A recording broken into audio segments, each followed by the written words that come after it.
What's up and welcome back to Interpreting the Stars, where today I'm finally getting around to a sequel that I still don't understand as to why it exists. It's Hitman's Wife's Bodyguard. This time around, our AAA bodyguard and legendary hitman must track down a rich and brilliant cyber terrorist played by Antonio Banderas. This task becomes increasingly difficult, so Michael Bryce requests aid from a former bodyguard, his father, played by Morgan Freeman. So, if you saw my review for the first film, you know that I considered that one to be, fine, Nothing about it screams great to me, nor do I have any sort of nostalgia surrounding it. So I've never fully understood why it needed to be turned into a sequel. After seeing the sequel, I still don't really understand why. While others might say that this film is glaringly worse than the first, I'd actually argue that they both are relatively the same. They both lean heavily into the typecast stereotypes of all these actors, and they both follow a strictly by-the-books narrative that feels like every other action film in the world. They also both have Ryan Reynolds, Samuel L. Jackson in the film, and that chemistry still works out pretty well, which I was happy to see, as that was easily the best part of the first film. The main differences between that one and this one is there are a little bit more people involved. So you have Antonio Banderas, you got Morgan Freeman, and a whole lot more Salma Hayek than the first film. It's actually really important to note, too, because what worked about that first film is how contained it was. Just these two guys and their chemistry. It worked really well for what it was going for. By adding these faces into the mix, it watered that part down quite a bit, especially because I liked Salma Hayek as sort of a gimmick character in the first film. And she was given too much screen time here, where I don't really think she's that funny of an actress, nor do I really sense the chemistry that she's supposed to have with either Samuel L. Jackson or Ryan Reynolds. To me, she sort of feels like a third-wheel character. Morgan Freeman was a little bit better because I feel like he was just having fun. He even gets to narrate a flashback because of course he does. I also didn't mind Morgan Freeman because he wasn't in a lot of the movie.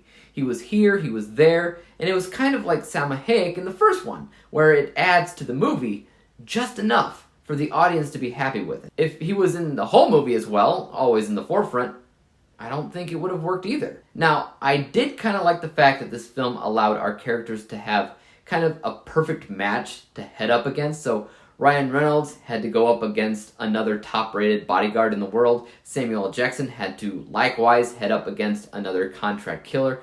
It was pretty cool in that regard, but I didn't care so much about this plot. It was very political, it was kind of hard to follow, and most importantly, I didn't find Ryan Reynolds or Samuel L. Jackson's characters to actually be all that important in the long run.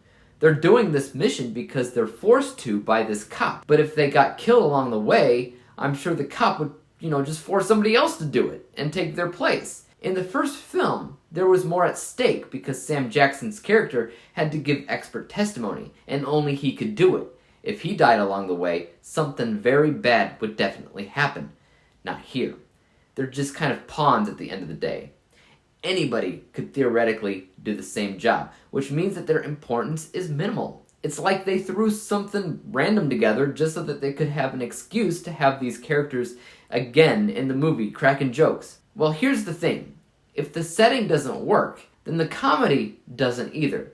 They still had chemistry, it's still there, but you might have a tougher time getting a laugh out because a lot of those jokes fell flat, and Salma Hayek doesn't really help.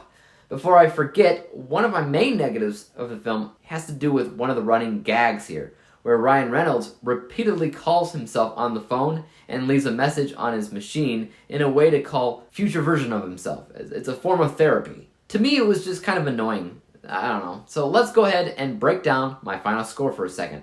From an unbiased technical perspective, I think that this film more or less operates exactly like the previous movie. Same types of jokes, same characters, same lack of any real cinematography. It's very by the book.